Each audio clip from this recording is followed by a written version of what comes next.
Hello and good morning to all of you. आशा करती हूँ आप सब बिल्कुल ठीक होंगे और आप सभी का स्वागत है हमारे channel current affairs by Ravi पे। तो फ्रेंड्स, ये है हमारी डेली करंट अफेयर्स की क्लास और यहाँ पर हम हर दिन मोस्ट इम्पॉर्टेंट 15 क्वेश्चंस को डिटेल में डिस्कस करते हैं एक्सप्लेनेशन और रिवीजन के साथ साथ। तो फ्रेंड्स, आज की क्लास में हम बात करेंगे 17 मार्च 2026 के 12 मोस्ट इम्पॉर्टेंट करंट अफेयर्स के बारे में। यहाँ पर आप देख सकते हैं कि ये सारे एग्ज़ाम्स हैं जिनको हम टारगेट करते हैं। इनमें से अगर आप किसी भी एग्ज़ाम की प्रिपरेशन कर रहे हैं तो ये हमारे सेशंस करंट अफेयर्स के आपको बहुत हेल्प करेंगे आपकी तैयारी करने में, क्योंकि हम इन्हीं एग्ज़ाम्स को यहाँ पर ध्यान में रखते हुए क्वेश्चंस को फ्रेम करते हैं। और जैसा कि आप सबको पता है कि इन सारे पेपर्स में जो एक कॉमन सब्जेक्ट पूछा जाता है वो है करंट अफेयर्स, और इसलिए ज़रूरी है कि आप इस सेक्शन को अच्छे से प्रिपेयर करके जाएँ ताकि आपको सारे ही पेपर में इसका फ़ायदा हो सके। और ओवरऑल जब आप अच्छा स्कोर करेंगे तो आपकी रैंक भी इम्प्रूव होगी, राइट। तो फ्रेंड्स, अगर आप पहली बार हमारे चैनल पर आए हैं तो ये हमारे कुछ स्टूडेंट्स का फीडबैक है। ऐसे बहुत सारे रिव्यूज़ हमारे पास मौजूद हैं, इनमें से कुछ हमने क्लिप्स यहाँ पर लगाई हैं। आप देख सकते हैं कि कितने सारे बच्चों को यहाँ पर फ़ायदा पहुँचा हमारी इन क्लासेस से। तो आप भी कम से कम 10 से 15 दिन का ट्रायल लेकर ज़रूर देखिएगा और फिर आप खुद रियलाइज़ करेंगे कि क्या चीज़ है जो दूसरे चैनल से हमारे चैनल को अलग बनाती है और किस तरह से हम आपकी हेल्प करते हैं करंट अफेयर्स को अच्छे से प्रिपेयर करने में। तो फ्रेंड्स, एक बार ट्राई लेकर ज़रूर देखिएगा, मेरी आप सबसे रिक्वेस्ट है। तो चलिए फिर आज की अपनी क्लास हम स्टार्ट कर लेते हैं अब। और हमारी क्लास का जो स्ट्रक्चर है वो कैसा रहता है, सबसे पहले हम करते हैं क्विक रिवीजन, यानी कि हमने जो एक दिन पहले 12 करंट अफेयर्स यानी कि हमने एक दिन पहले के जो करंट अफेयर्स किए होते हैं उनको यहाँ पर हम दोबारा से रिवाइज़ करते हैं। उसके बाद हम आज के क्वेश्चंस पर चलेंगे, आज के जो मोस्ट इंपॉर्टेंट 15 क्वेश्चंस हैं उनको चेकआउट करेंगे और लास्ट में हम आपके लिए एक छोटा सा टेस्ट रखते हैं, ठीक है।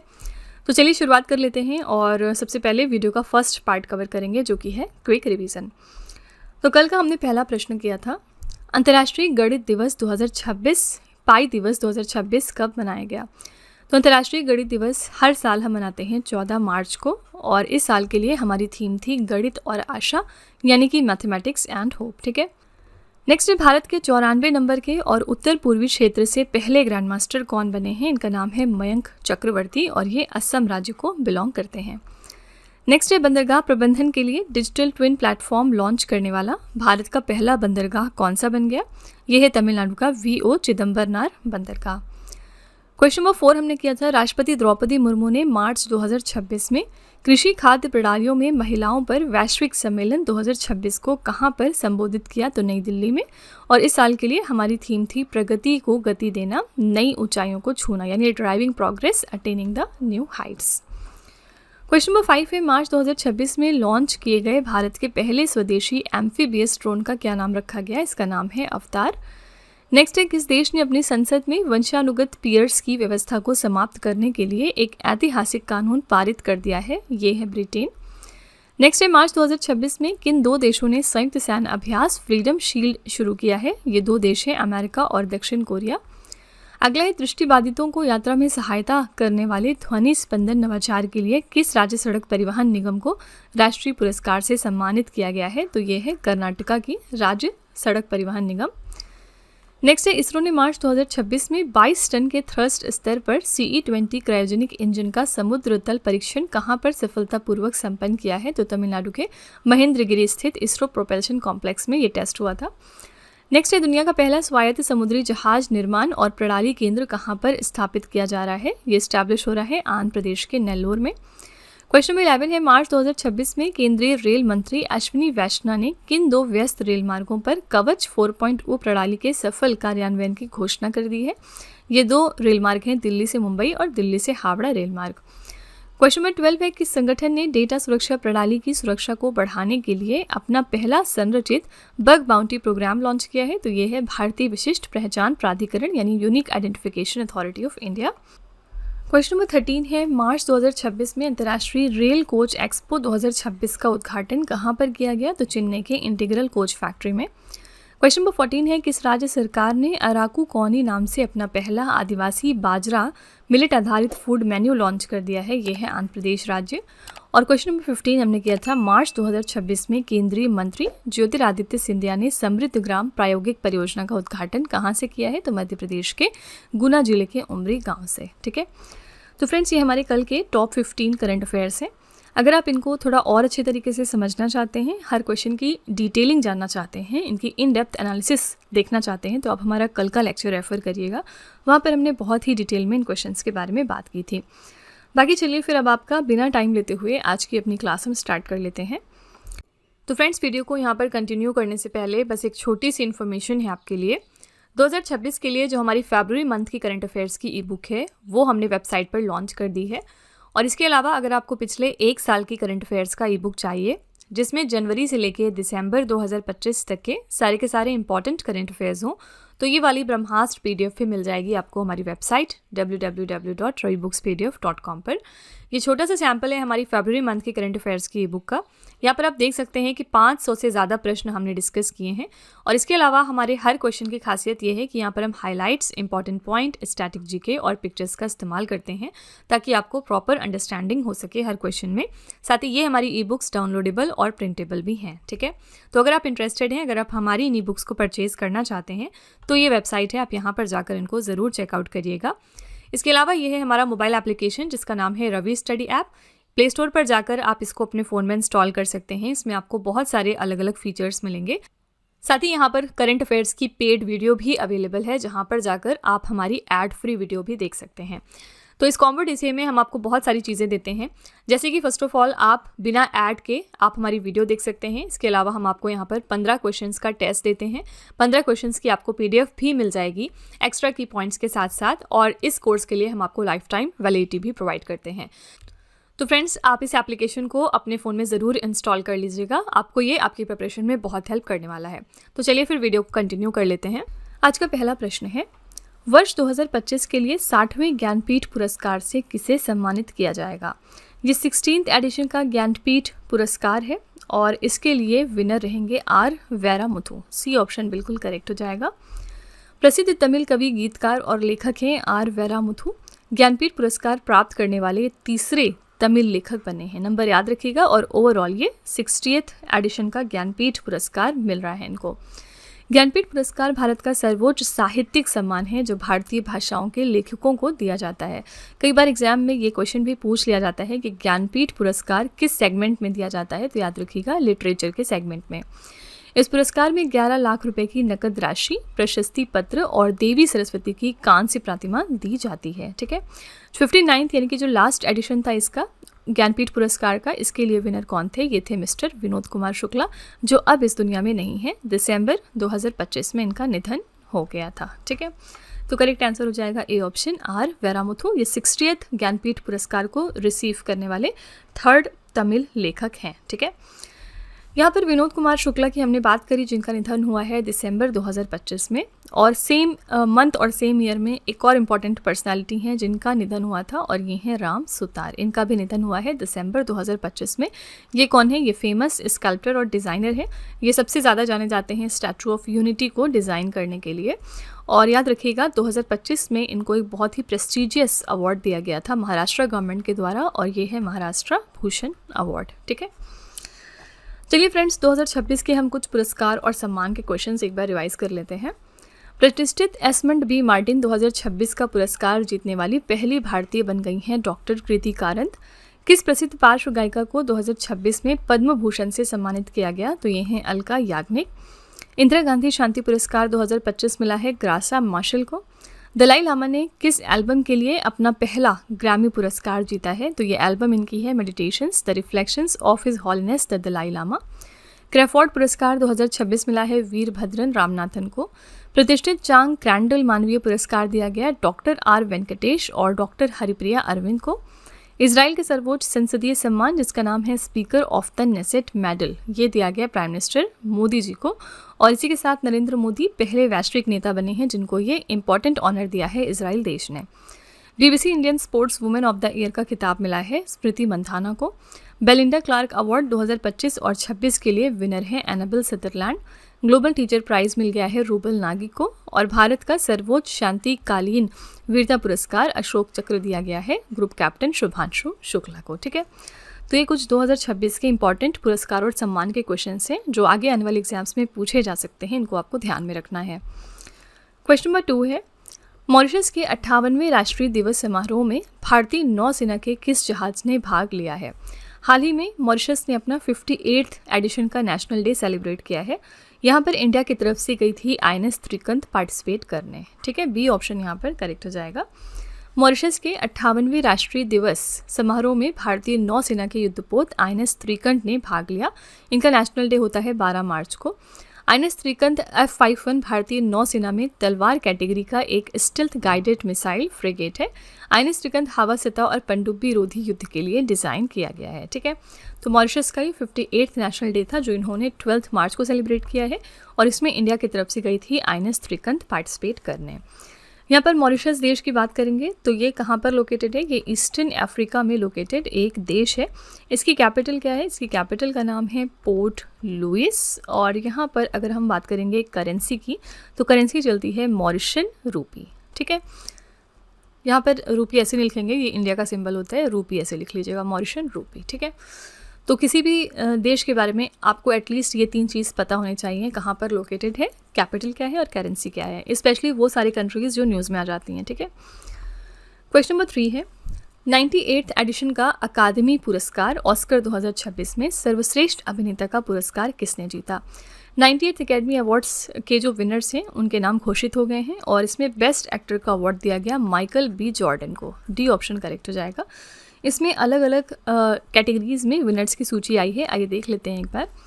98th अकादमी पुरस्कार यानी ऑस्कर 2026 का जो समारोह है ये कहाँ पर हुआ? हॉलीवुड लॉस एंजलिस के डाल्बी थिएटर में। इस समारोह की मेज़बानी हास्य अभिनेता कॉनन ओ ब्रायन ने की थी। इस बार 24 श्रेणियों में ऑस्कर दिए गए हैं। पुरस्कार विजेता जो इंपॉर्टेंट कैटेगरीज हैं उनके बारे में देखेंगे। यहाँ पर बेस्ट कास्टिंग का जो अवार्ड है वो दिया गया कसांड्रा कुलुकुंडिस को one battle after another movie के लिए और पहली बार इस श्रेणी को यहाँ पर शामिल किया गया था। सर्वश्रेष्ठ अभिनेता का खिताब मिला माइकल बी जॉर्डन को फिल्म सिनर्स के लिए। सर्वश्रेष्ठ अभिनेत्री साबित हुई जेसी बैकले फिल्म हैमलेट के लिए। सर्वश्रेष्ठ निर्देशक थे Paul Thomas Anderson film one battle after another के लिए। बेस्ट फिल्म का अवार्ड मिला वन बैटल आफ्टर एनदर को। तो ये कुछ इंपॉर्टेंट कैटेगरीज हैं जो आपको ध्यान में रखनी है। बाकी ऐसे तो बहुत सारी अलग अलग कैटेगरीज हैं लेकिन सारे ही आपके एग्जाम के लिए इंपॉर्टेंट नहीं हैं। ठीक है, तो करेक्ट आंसर है यहाँ पर माइकल बी जॉर्डन। इनको किस मूवी के लिए दिया गया है? तो इनको फिल्म सिनर्स के लिए ये अवार्ड मिला है। यहाँ पर अगर आपको याद हो तो पिछले दिनों हमने बात करी थी होम बाउंड मूवी के बारे में। होम बाउंड जो मूवी है ये इंडिया की तरफ से ऑफिशियल एंट्री थी इस साल के 98th एकेडमी अवार्ड्स में, बट अनफॉर्चुनेटली हम ये जो मूवी थी ये फाइनल लिस्ट तक नहीं जा पाई। ठीक है, तो बस इतना याद रखिएगा कि इंडिया की तरफ से ऑफिशियल एंट्री में कौन सी मूवी गई थी, ये थी होम बाउंड। और ये किसकी मूवी है, कौन इसके डायरेक्टर हैं? तो ये हैं मिस्टर नीरज खेवान। पिछले दिनों ये मूवी न्यूज़ में इसीलिए आई थी क्योंकि ये इंडिया की तरफ से प्रेजेंट की गई थी ऑस्कर्स में। ठीक है, क्वेश्चन नंबर 4 है राष्ट्रीय टीकाकरण दिवस 2026 हमने कब मनाया? तो 2026 का नेशनल वैक्सीनेशन डे हमने सेलिब्रेट किया 16 मार्च को, क्योंकि हर साल हम इसी दिन इस डे को सेलिब्रेट करते हैं। राष्ट्रीय टीकाकरण दिवस हर साल 16 मार्च को मनाया जाता है, जिसका उद्देश्य है बीमारियों की रोकथाम में टीकों के महत्व के बारे में जागरूकता को बढ़ाना। इस साल के लिए हमारी थीम है सभी के लिए टीकाकरण मानवीय रूप से संभव है, यानी immunisation for all is humanly possible. ठीक है, तो करेक्ट आंसर हो जाएगा बी ऑप्शन। 16 मार्च को हमने सेलिब्रेट किया ये पर्टिकुलर डे। यहाँ पर ऑप्शन में आपके पास 15 मार्च भी है और 15 मार्च को आपका एक इम्पॉर्टेंट डे होता है और ये है वर्ल्ड कंज्यूमर राइट्स डे। यानी कि हम इस दिन ये बात करते हैं कि जो भी उपभोक्ता हैं उनके क्या अधिकार हैं। ठीक है, तो वर्ल्ड कंज्यूमर राइट्स डे होता है 15 मार्च को। और इसी के साथ इसके बाद अभी आएगा 20 मार्च और इस दिन भी हम एक इम्पॉर्टेंट डे सेलिब्रेट करते हैं। It is international day of happiness. ठीक है, यानी हम इस दिन बात करते हैं कि लोगों को खुश रहना चाहिए नो मैटर वॉट, मतलब नो मैटर उनकी ज़िंदगी में क्या चल रहा है, लेकिन उन्हें खुश रहने की कोशिश करना चाहिए ताकि वो बहुत सारी बीमारियों से बच सकें। ठीक है, तो 20 मार्च को आपका होता है इंटरनेशनल डे ऑफ हैप्पीनेस। यहाँ पे हम सिर्फ उन्हीं डेज़ को डिस्कस करते हैं जो आपके एग्जाम में फ्रिक्वेंटली पूछे जाते हैं। अदरवाइज़ तो ऐसे देखेंगे तो 18, 16, 17 हर दिन ही कोई ना कोई डे सेलिब्रेट किया जाता है। ठीक है, क्वेश्चन नंबर 5 है मार्च 2026 में शीत जलीय मत्स्य पालन पर देश का पहला राष्ट्रीय सम्मेलन कहाँ पर आयोजित हुआ है? ये हमारे देश का पहला ऐसा नेशनल कॉन्फ्रेंस था ऑन कोल्ड वाटर फिशरीज और इसको हमने ऑर्गेनाइज किया है जम्मू कश्मीर के श्रीनगर में। डी ऑप्शन करेक्ट हो जाएगा। शीत जलीय मत्स्य पालन यानी कोल्ड वाटर फिशरीज पर देश का पहला राष्ट्रीय सम्मेलन श्रीनगर में डाल झील किनारे स्थित शेर कश्मीर इंटरनेशनल कन्वेंशन सेंटर में हुआ है। केंद्रीय मत्स्य पालन विभाग की ओर से आयोजित सम्मेलन का मुख्य उद्देश्य है देश में ठंडे पानी की मत्स्य संपदा की अपार संभावनाओं को बढ़ावा देना। और सम्मेलन की अध्यक्षता की है केंद्रीय मत्स्य पालन, पशुपालन और डेयरी मंत्री जो कि हैं मिस्टर राजीव रंजन सिंह। इन्होंने इसकी अध्यक्षता की, इन्होंने इस कॉन्फ्रेंस को लीड किया। ठीक है, तो करेक्ट आंसर हो जाएगा डी ऑप्शन, जम्मू कश्मीर के श्रीनगर में ये फर्स्ट नेशनल कॉन्फ्रेंस ऑर्गेनाइज की गई देश की ऑन कोल्ड वाटर फिशरीज। ठीक है, हम कब मनाते हैं वर्ल्ड फिशरीज़ डे? ये भी क्वेश्चन एग्जाम में कई बार पूछा गया है। तो वर्ल्ड फिशरीज़ डे हर साल हम ऑब्जर्व करते हैं 21 नवंबर को। ठीक है, अच्छा, अगर आपसे पूछा जाए कि दुनिया में कौन सा देश है जो सबसे ज़्यादा फिश प्रोड्यूस करता है, तो ये देश है चाइना। ओके, तो चाइना में सबसे ज़्यादा मछलियों का उत्पादन होता है। ओके, क्वेश्चन नंबर 6 है, भारतीय मानक ब्यूरो ने 2025 के नए भूकंप रोधी कोड जिसका नाम है IS 1893-2025 इसकी जगह पुनः किस मानक कोड को प्रभावी कर दिया है? तो ब्यूरो ऑफ इंडियन स्टैंडर्ड ने 2025 के अर्थक्वेक रेजिस्टेंट कोड को हटाकर एक बार फिर से IS 1893-2016 कोड को रीइंस्टेट कर दिया है। भारतीय मानक ब्यूरो ने आवासन एवं शहरी कार्य मंत्रालय द्वारा व्यक्त की गई चिंताओं के बाद वर्ष 2025 के सीस्मिक कोड को वापस ले लिया। ठीक है, वर्ष 2026 का पिछला मानक जो था IS 1893 अब ये पुनः प्रभावी हो गया है। ये मानक देश को 4 भूकंपीय क्षेत्रों में डिवाइड करता है, जोन 2, जोन 3, जोन 4 और जोन 5। ठीक है, तो ये 4 कैटेगरीज में भूकंप के क्षेत्रों को डिवाइड करता है। याद रखिएगा एक बार फिर से, जो हमारा भूकंप रोधी कोड है वो बन गया है 1893-2016। ठीक है, तो बी ऑप्शन यहाँ पर बिल्कुल करेक्ट है। ब्यूरो ऑफ इंडियन स्टैंडर्ड के रिगार्डिंग एक इंपॉर्टेंट करंट अफेयर्स याद रखिएगा। अभी रिसेंटली नवंबर 2025 में यहाँ पर नए डायरेक्टर जनरल अपॉइंट हुए थे और इनका नाम है मिस्टर संजय गर्ग। तो ये भी आपका रिसेंट अपॉइंटमेंट का क्वेश्चन है, क्योंकि आपके एग्जाम में पिछले 5 से 6 महीने के करंट अफेयर्स आराम से पूछे जाते हैं। तो ये क्वेश्चन भी एग्जाम में आ सकता है कि हमारे नए डायरेक्टर जनरल कौन है ब्यूरो ऑफ इंडियन स्टैंडर्ड के, ये हैं mister Sanjay Garg. Question number 7 है, BCCI नमन पुरस्कार 2026 में colonel CK Naidu life time achievement award से किसे सम्मानित किया गया? Colonel CK Naidu life time achievement award हाल ही में 2 लोगों को प्रेजेंट किया गया है 2026 के BCCI नमन अवार्ड्स में। पहले हैं राहुल द्रविड़ और दूसरे हैं रोजर बिन्नी। ठीक है, सी ऑप्शन यहाँ पर बिल्कुल करेक्ट हो जाएगा। इन दोनों लोगों को ये अवार्ड दिया गया है। तो BCCI नमन पुरस्कार 2026 भारतीय क्रिकेट कंट्रोल बोर्ड द्वारा प्रतिवर्ष खेल में असाधारण उपलब्धियों और दीर्घकालिक योगदान को सम्मानित करने के लिए प्रदान किए जाते हैं। यहाँ पर ये पूरी सूची है BCCI नमन पुरस्कार 2026 के विजेताओं की।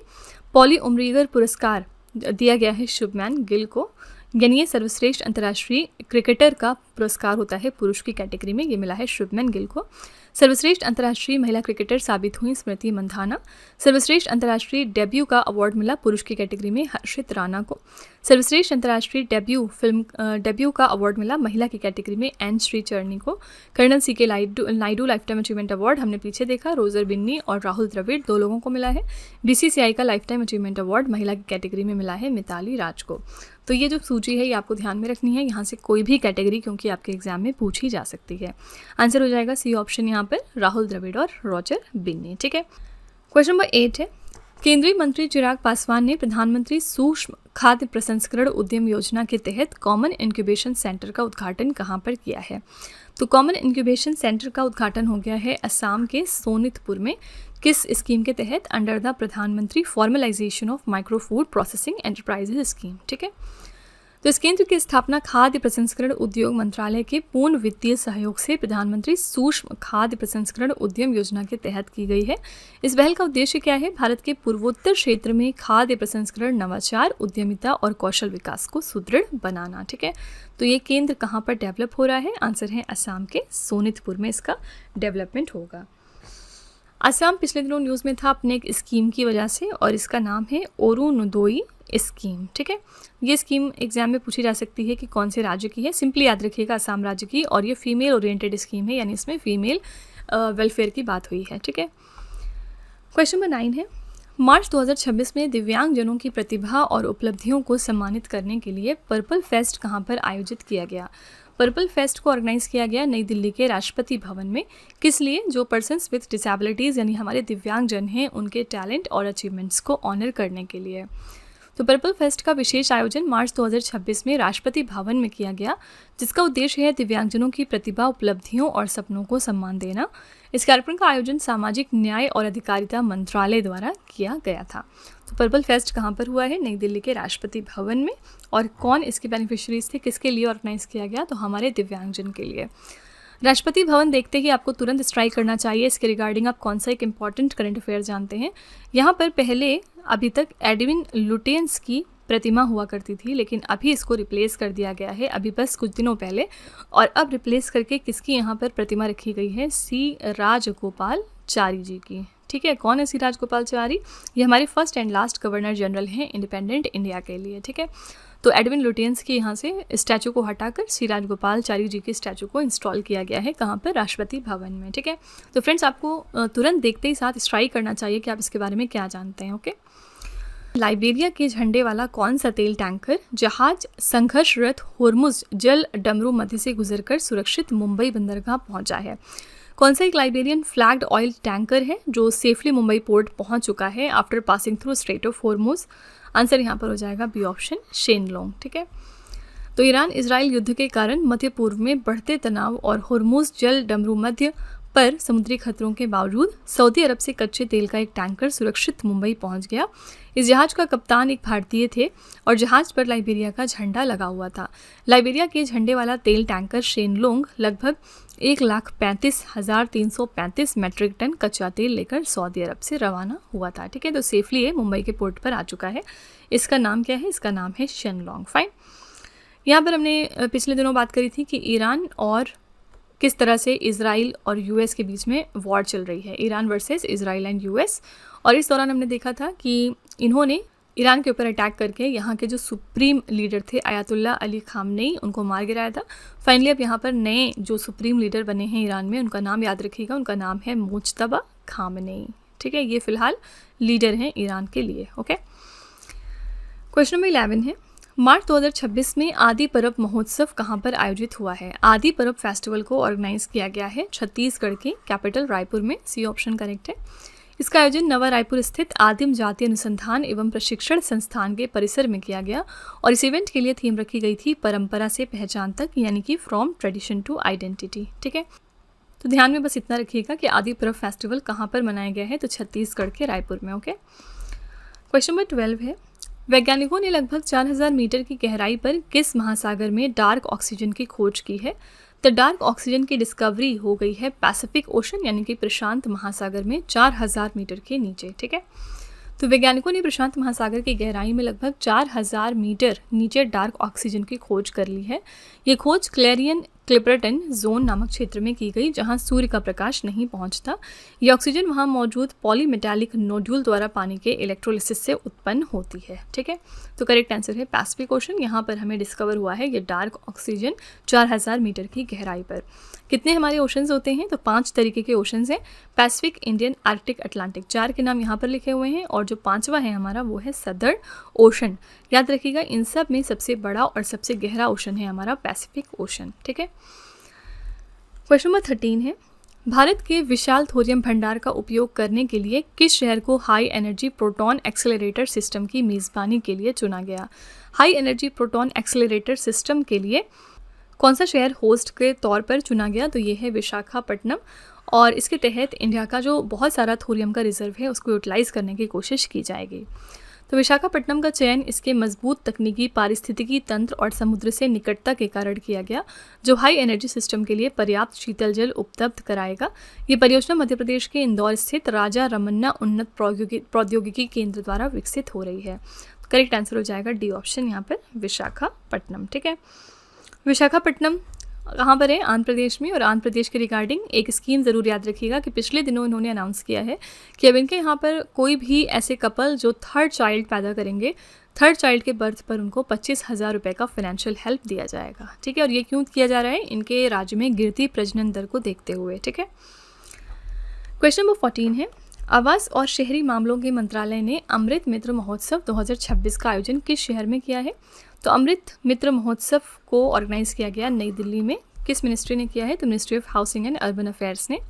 इस राष्ट्रीय कार्यक्रम का उद्देश्य क्या है? Atal mission for rejuvenation and urban transformation यानी अमृत 2.0 के तहत शहरी जल प्रबंधन में महिला स्वयं सहायता समूहों की भूमिका और उनके योगदान को सम्मानित करना। ठीक है, तो करेक्ट आंसर हो जाएगा ए ऑप्शन, नई दिल्ली। नई दिल्ली में अमृत मित्र महोत्सव को हाल ही में ऑर्गेनाइज किया गया है। नई दिल्ली में और कौन सा एक इम्पॉर्टेंट इवेंट पिछले दिनों हुआ है? ये है AI इम्पैक्ट समिट। और 2026 की जो AI इम्पैक्ट समिट है वो नई दिल्ली में हुई, यानी कि इंडिया में। और अगले साल यानी 2027 में जो AI इम्पैक्ट समिट है वो कहाँ पर होगी? वो होगी स्विट्ज़रलैंड के जेनेवा शहर में। ठीक है, क्वेश्चन नंबर 15 है, राष्ट्रीय सुरक्षा को मजबूत करने के लिए मार्च 2026 में सागर कवच नामक मॉक ड्रिल का आयोजन कहाँ पर किया गया? सागर कवच नाम का ये जो मॉक ड्रिल है इसको ऑर्गेनाइज किया गया 2 जगहों पर। पहला है कोस्ट ऑफ केरला यानी केरल तट पर, और दूसरा है पुडुचेरी के माहे में। ठीक है, डी ऑप्शन यहाँ पर बिल्कुल करेक्ट हो जाएगा। पर्पस क्या था? नेशनल और कोस्टल सिक्योरिटी को मजबूत करना। तो इसमें भारतीय नौसेना, भारतीय तटरक्षक बल, तटीय पुलिस, सीमा शुल्क, कस्टम्स, समुद्री प्रवर्तन विंग और बंदरगाह अधिकारियों ने संयुक्त रूप से भाग लिया। पर्पस क्या था? समुद्र के रास्ते होने वाले संभावित खतरों के खिलाफ विभिन्न सुरक्षा एजेंसियों की तैयारियों और आपसी कोऑर्डिनेशन को बढ़ाना। ठीक है, तो करेक्ट आंसर हो जाएगा डी ऑप्शन। यहाँ पर ये जो सागर कवच मॉक ड्रिल है इसको कहाँ पर ऑर्गेनाइज किया गया? तो कोस्ट ऑफ केरला और पुडुचेरी के माहे में। ठीक है, तो फ्रेंड्स ये थे आज के हमारे टॉप 15 करंट अफेयर्स। मैं पूरी उम्मीद करती हूँ कि आपको ये हमारा सेशन पसंद आया होगा और आपने हर क्वेश्चन को अच्छे से समझ लिया होगा। चलिए फिर आपके टेस्ट पर चलते हैं। लास्ट में हम आपके लिए 3 क्वेश्चन का एक छोटा सा टेस्ट रखते हैं ताकि आप खुद को एनालाइज कर सकें। आज का पहला प्रश्न है आपके लिए, वर्ष 2025 के लिए 60वें ज्ञानपीठ पुरस्कार से किसे सम्मानित किया जाएगा? दूसरा प्रश्न है, वैज्ञानिकों ने लगभग 4000 मीटर की गहराई पर किस महासागर में डार्क ऑक्सीजन की खोज की है? और तीसरा प्रश्न है, राष्ट्रीय टीकाकरण दिवस 2026 हमने कब मनाया? तो फ्रेंड्स ये 3 क्वेश्चंस आपके लिए हैं एज अ होमवर्क। इनका जवाब आपको कमेंट में जाके लिखना है। और इसी के साथ हमारी क्लास यहाँ पर एंड होती है। मैं पूरी उम्मीद करती हूँ कि आपको ये हमारा सेशन पसंद आया होगा। अब अपना फीडबैक कमेंट में लिखना बिल्कुल भी मत भूलिएगा। और इन केस अगर आपको लगता है कि ये क्वेश्चंस आपको कहीं ना कहीं हेल्प कर रहे हैं, आप इनको मॉक टेस्ट, एग्जाम्स या कहीं पर भी और देख रहे हैं, तो प्लीज़ एक छोटा सा रिव्यू हमारे कॉमेंट सेक्शन में डाल दीजिएगा, जिससे कि जो हमारे दूसरे व्यूअर्स हैं उन्हें भी हमारे ऊपर ट्रस्ट करने में आसानी हो सके। ठीक है, तो फ्रेंड्स इसी तरह के बेस्ट क्वालिटी कंटेंट और अच्छी प्रिपरेशन के लिए आप हमारे चैनल के साथ जुड़े रहिए। मिलते हैं अगली क्लास में एक और इम्पॉर्टेंट टॉपिक के साथ। Till then stay tuned. Thank you so much for watching. Also don't forget to like, share and subscribe our channel. तो फ्रेंड्स वीडियो को एंड करने से पहले बस यहाँ पर एक छोटी सी इन्फॉर्मेशन है आपके लिए। 2026 के लिए जो हमारी फरवरी मंथ के करंट अफेयर्स की ई बुक है वो हमने वेबसाइट पर लॉन्च कर दी है। और इसके अलावा अगर आपको पिछले 1 साल की करंट अफेयर्स का ई बुक चाहिए, जिसमें जनवरी से लेके दिसंबर 2025 तक के सारे इंपॉर्टेंट करंट अफेयर्स हों, तो ये वाली ब्रह्मास्त्र PDF भी आपको मिल जाएगी हमारी वेबसाइट www.ravibooks.pdf.com पर। ये छोटा सा सैम्पल है हमारी फरवरी मंथ के करंट अफेयर्स की ई बुक का।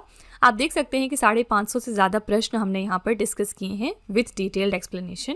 हमारे हर क्वेश्चन की खासियत ये होती है कि यहाँ पर हम highlights, important point, static GK और पिक्चर्स का इस्तेमाल करते हैं ताकि आपको प्रॉपर अंडरस्टैंडिंग हो सके हर क्वेश्चन में और कोई भी प्रॉब्लम ना आए इसको समझने में। ठीक है, साथ ही जो हमारी ये ई बुक्स हैं ये डाउनलोडेबल और प्रिंटेबल भी हैं। तो अगर आप इंटरेस्टेड हैं, अगर आप हमारी इन ई बुक्स को परचेज करना चाहते हैं, तो ये वेबसाइट है, आप यहाँ पर जाकर इनको ज़रूर चेकआउट करिएगा। इसके अलावा ये है हमारा मोबाइल एप्लीकेशन जिसका नाम है रवि स्टडी ऐप।